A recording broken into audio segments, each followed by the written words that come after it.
Maxima क्या मैंने allow कर दिया बेटा आपको। आज हम जो क्वेश्चन करने वाले हैं, आज हम जो भी क्वेश्चंस करेंगे वो पहली बात तो मैक्सिमा और मिनिमा के हैं। ठीक है बेटा, मैक्सिमा मिनिमा वाला जो टॉपिक था वो मैं आपको पहले भी करा चुका हूँ, मतलब लास्ट क्लास में हम कर चुके हैं।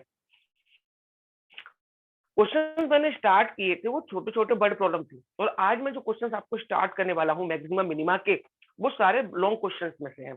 लॉन्ग क्वेश्चन से मेरा मतलब है 6 नंबर के क्वेश्चन है। ठीक है, तो 6 नंबर के मुश्किल से 10 से 12 क्वेश्चन होंगे बेटा, जो हमें अच्छे तरीके से करने हैं। उन क्वेश्चंस में से ही आपके एग्जाम में क्वेश्चन पूछा जाएगा 6 मार्क्स का।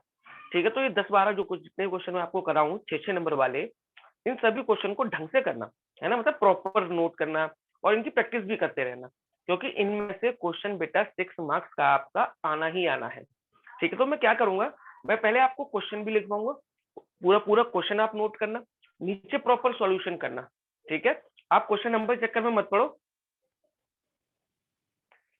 ठीक है ना, आप सिर्फ सिंपल सा ये देखना कि मैं पहले क्वेश्चन पूरा रीड करूंगा, क्वेश्चन आप लिख लेना पूरा, उसके नीचे उसका सॉल्यूशन, क्योंकि वो ऑर्डर से नहीं कराऊंगा, आगे पीछे कराऊंगा है। तो आप इंपॉर्टेंट टॉपिक डाल के, इंपॉर्टेंट क्वेश्चन डाल के, पहले क्वेश्चन फिर उसका सॉल्यूशन, फिर नेक्स्ट क्वेश्चन कराऊंगा तो नेक्स्ट क्वेश्चन लिखना, फिर उसका सॉल्यूशन। इससे क्या होगा, ये 10 से 15 क्वेश्चन जितने भी मैं आपको कराऊंगा वो सारे के सारे क्वेश्चन, वो सारे क्वेश्चन आपके एक पास हो जाएंगे।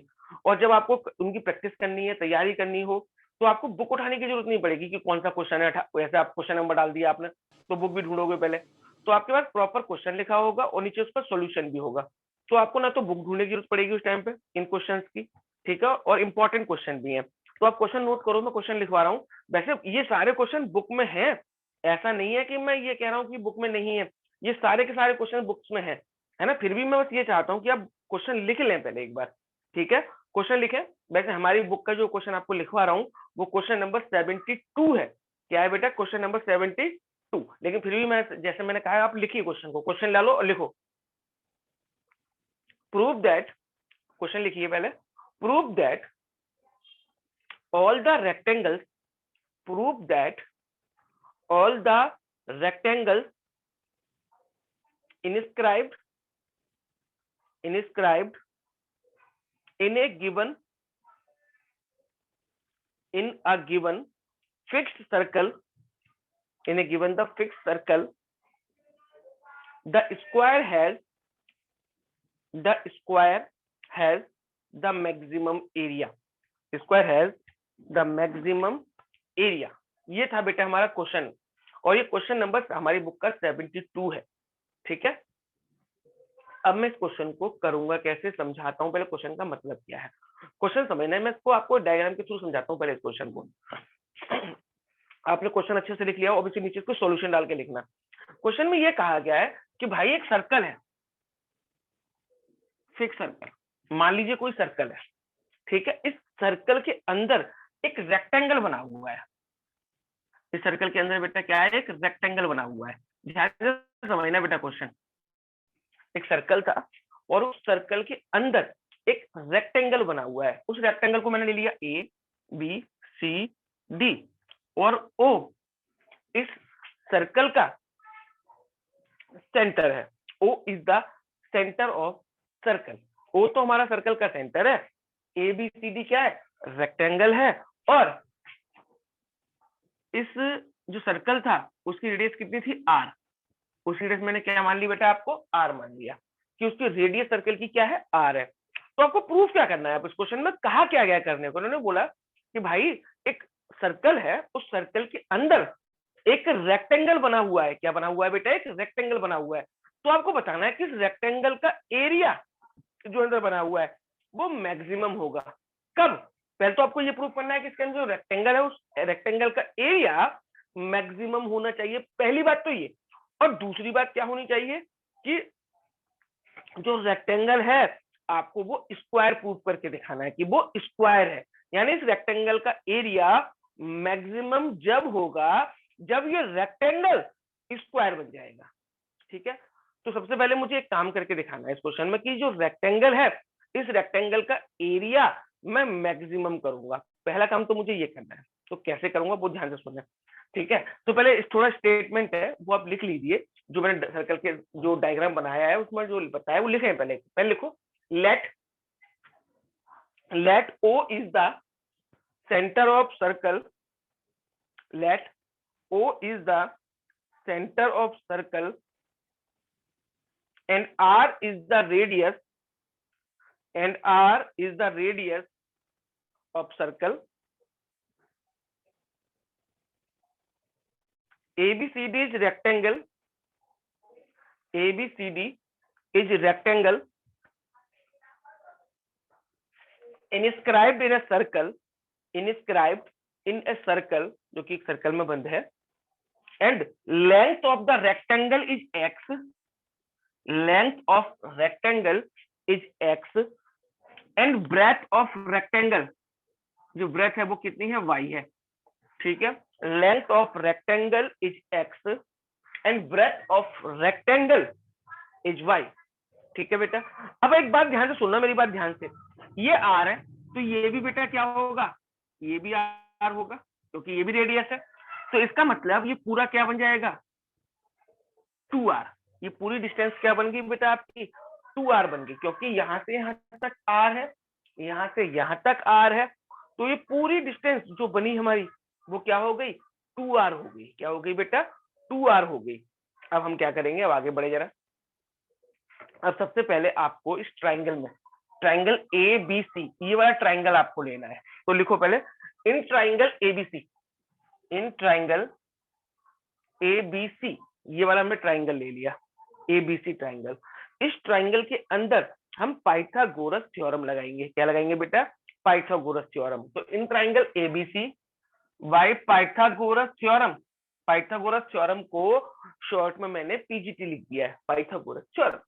ठीक है, तो मैं इस ट्राइंगल ABC में, जो ABC ट्राइंगल मुझे दिख रहा है, उस ट्राइंगल में मैं पाइथागोरस थ्योरम अप्लाई कर रहा हूं।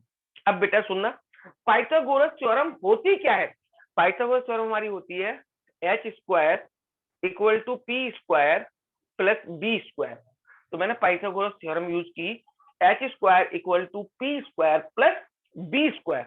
अब इसमें वैल्यूज आपको पुट कर देनी है। h कितना है, h ये वाली डिस्टेंस होगी, h कितना हो जाएगा, 2r। तो यहाँ पे लिखूंगा 2r का स्क्वायर, p कितना है, x, और ये y है, तो यहाँ पे हो जाएगा x square plus y square. h की जगह h लिख दिया, p की जगह p लिख दिया, b की जगह मैंने b लिख दिया। तो h square equal to p square plus b square, ये क्या हो जाएगा, 4r square equal to x square plus y square. ठीक है, 2r का स्क्वायर किया तो 4r स्क्वायर हो गया। यहाँ से आप y की वैल्यू निकाल लो। किसकी वैल्यू निकालो, y की, किसी की भी निकाल सकते हैं, वैसे आप x की भी निकाल सकते हैं या y की भी निकाल सकते हैं, कि मैं y की निकाल लेता हूँ, फर्क कुछ नहीं है। y की वैल्यू निकालेंगे तो निकलेगी 4r square minus x square equal to y square, है ना। अब आप y की वैल्यू निकालो, तो y की वैल्यू क्या हो जाएगी, y equal to under root 4r square minus x square. ठीक है बेटा, ये हमारी वैल्यू निकल गई, है ना। 4r स्क्वायर से x स्क्वायर के 4r square minus x square, और ये y की वैल्यू आ गई, और मैंने इसको क्या बना दिया, इक्वेशन नंबर फर्स्ट बना दिया। ठीक है, हमने पाइथागोरस थ्योरम यूज की, और उस पाइथागोरस थ्योरम में सबसे पहले हमने पाइथागोरस थ्योरम हमने यूज की, पाइथागोरस थ्योरम हम निकाल के हमने y की वैल्यू निकाल ली। इसको मैंने इक्वेशन नंबर फर्स्ट बना दिया।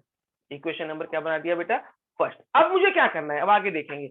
अब मुझे इसका एरिया मैक्सिमम करना है, तो जो मैक्सिमम या मिनिमम करना हो, अब हम उसका फॉर्मूला लगाएंगे। तो देखो, area of rectangle, area of rectangle का फॉर्मूला होता है length into breadth. Area of rectangle का फॉर्मूला क्या होता है, लेंथ इंटू में ब्रेथ। अच्छा, आपके मन में एक क्वेश्चन ये आ सकता है कि सर आपने पहले जो पाइथागोरस थ्योरम लगाई थी उसमें आपने y की या x की वैल्यू क्यों निकाली है, वो आपको भी समझाऊंगा एक स्टेप में कि मैं y की वैल्यू क्यों निकाल रहा हूँ, है ना। तो एरिया ऑफ रेक्टेंगल का फॉर्मूला क्या होता है, लेंथ इंटू ब्रेथ। तो लेंथ इंटू ब्रेथ, एरिया को मैंने a से रिप्रेजेंट किया। अब इस जो रेक्टेंगल है, उस रेक्टेंगल की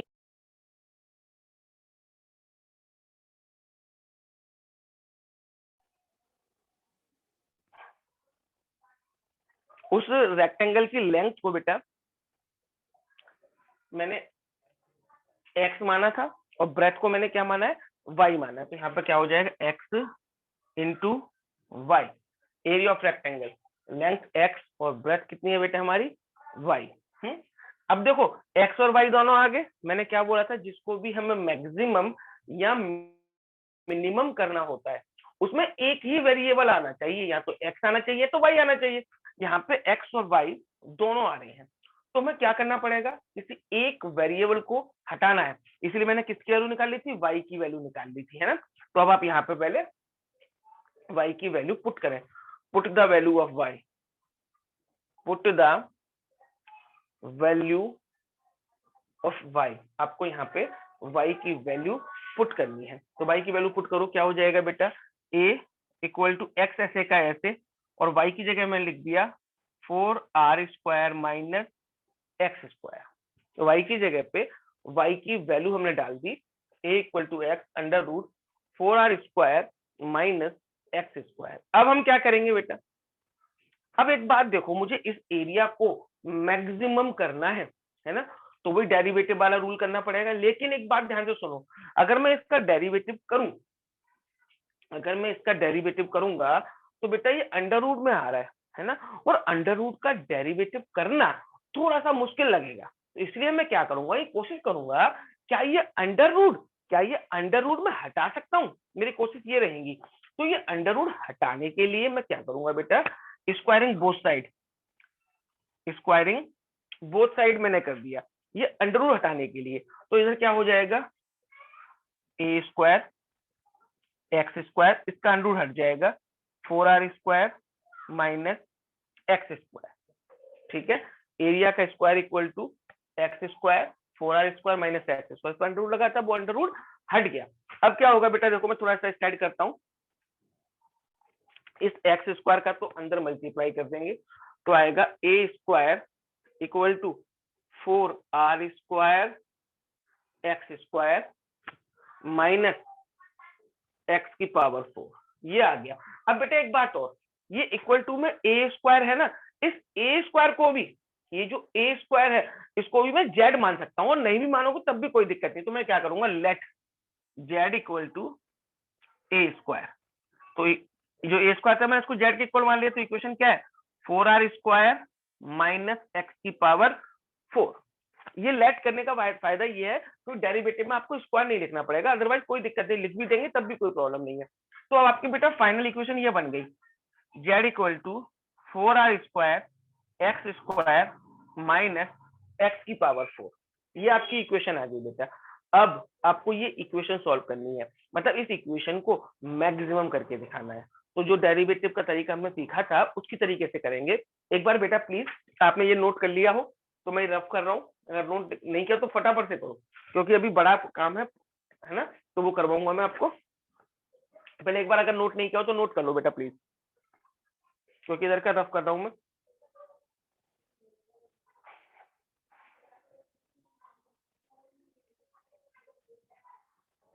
कर लिया बेटा आप लोगों ने नोट ये?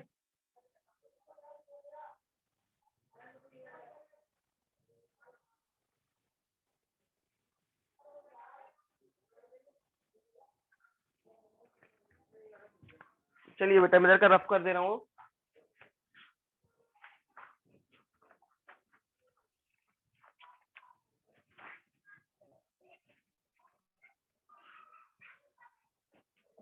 इक्वेशन बेटा आपकी निकली है z equal to 4r² x square minus x की पावर 4, यही इक्वेशन थी। तो सबसे पहले हमने क्या सीखा है कि इसका एक बार डेरिवेटिव करेंगे, तो एक बार डेरिवेटिव करो। तो इक्वेशन में एक्स आ रहा है ना, तो आपको इसका डेरिवेटिव एक्स के रिस्पेक्ट में करना है, differentiate with respect to x. तो डी जेड अपॉन में डी एक्स, 4r² तो कांस्टेंट है, ये तो ऐसे रहेगा। एक्स स्क्वायर का डेरिवेटिव क्या हो जाएगा, 2x माइनस 4x की पावर 3, इसका हमने डेरिवेटिव कर दिया।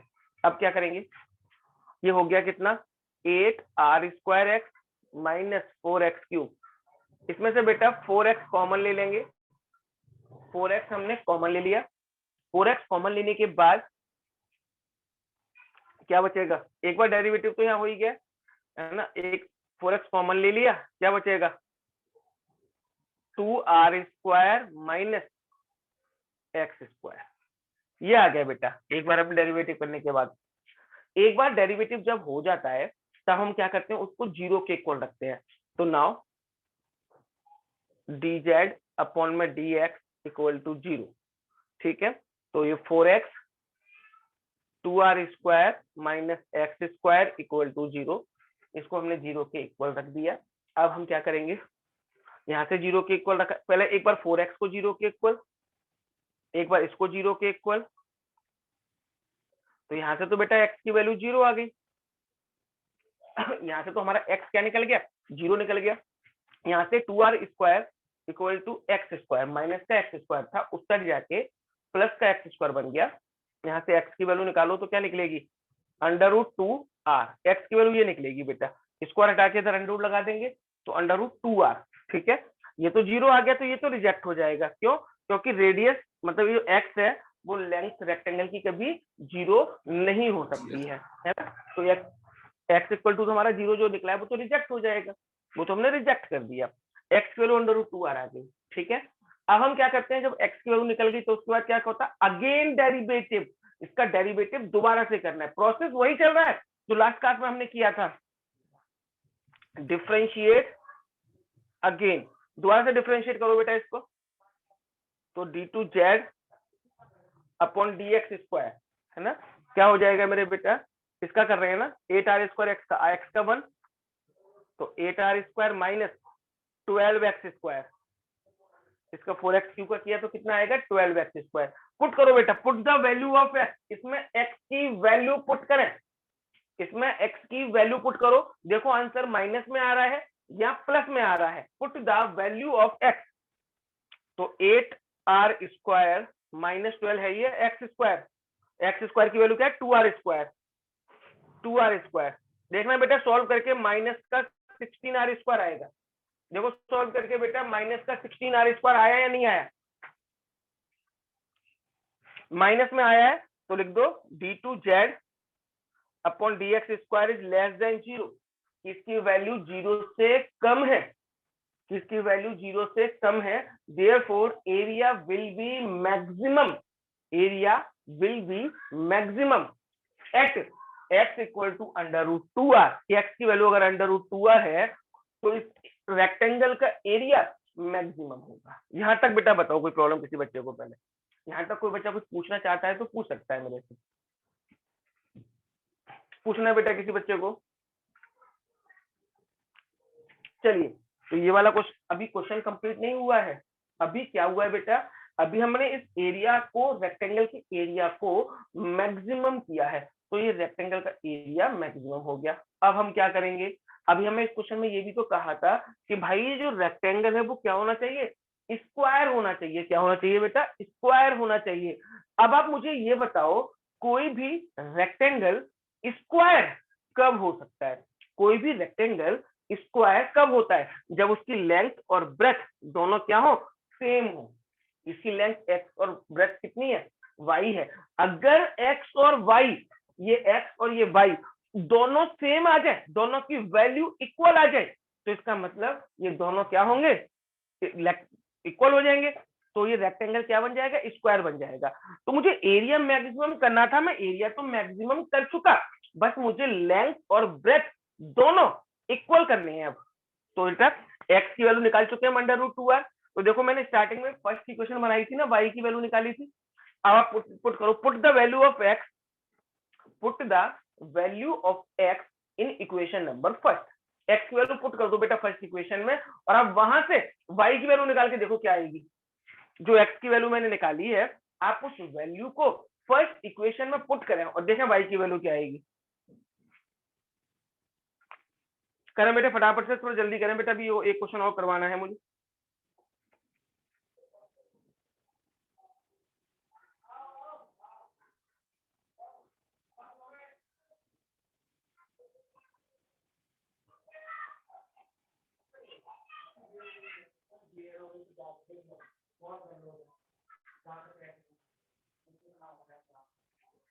हो गया बेटा,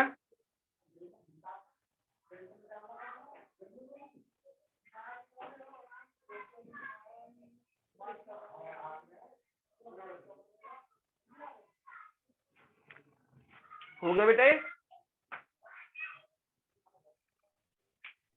यस एक्स की वैल्यू पुट कर, एक्स की जो वैल्यू है आप उसे इक्वेशन फर्स्ट में पुट करेंगे, वाई की वैल्यू निकल आएगी। ठीक है, वाई की वैल्यू भी यही निकलेगी अंडर रूट 2r। तो आप लिख देंगे x equal to y, therefore ABCD जे स्क्वायर, इसका मतलब एबीसीडी रेक्टेंगल जो था वो स्क्वायर होगा। ठीक है बेटा, चलो आगे। ये तो पहला क्वेश्चन था आपका 6 मार्क्स का।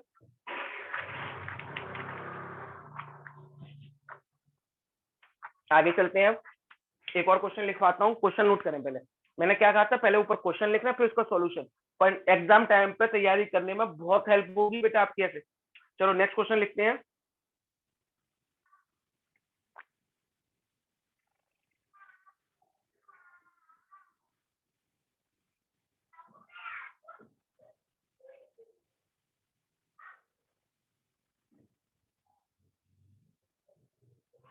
लिखो a square piece, second question डाल के लिखो a square piece of tin, a square piece of tin of side 18 centimeter, of side 18 centimeter is to be made, is to be made into a box, into a box without topping, without top, without top, by cutting a square, without top, by cutting a square from each corner, from each corner, and folding up, and folding up the flaps, up the flaps to form the box, to form the box. What should be, what should be the side of the square, what should be the size of side of the square to be cut, to be cut off, to be cut off, so that the volume, so that the volume of the box is maximum, volume of box is maximum. ये हमारी book का actual में question number 77 है। ये question number NCERT में भी है बेटा, एक्सरसाइज 6.5 में। इसलिए इस बुक में चक्कर मत पड़ना है, अभी आपको बस क्वेश्चन देखना है, समझना है, सोल्यूशन चाहे किसी बुक का हो, कुछ तो कोई लेना देना नहीं है। क्वेश्चन क्या है, क्वेश्चन में बता देता हूँ कि एक 18 सेंटीमीटर का एक स्क्वायर का टुकड़ा था, एक टीन का 18 सेंटीमीटर का, ध्यान से समझना मेरे बेटा, 18 सेंटीमीटर का एक स्क्वायर, रेक्टेंगल सा बन गया, थोड़ा स्क्वायर बनाओ इसको। 18 सेंटीमीटर स्क्वायर का टिन का टुकड़ा था। ठीक है, इसकी सभी साइडें कितनी थी बेटा, 18, 18, 18 और ये भी कितनी थी, 18। सभी साइडें बेटा 18, 18, 18 की थी। ठीक है, अब इन्होंने क्या कहा, अगर सभी सारी साइडें 18, 18, 18 की तो है, इनके कॉर्नर, 4 कॉर्नर पे से स्क्वायर कट किए, सेम साइज के चारों कॉर्नर पे से ये काट के फेंक दिए। ठीक है ना, ये चारों कॉर्नर पे से टुकड़ा काटा और फेंक दिया।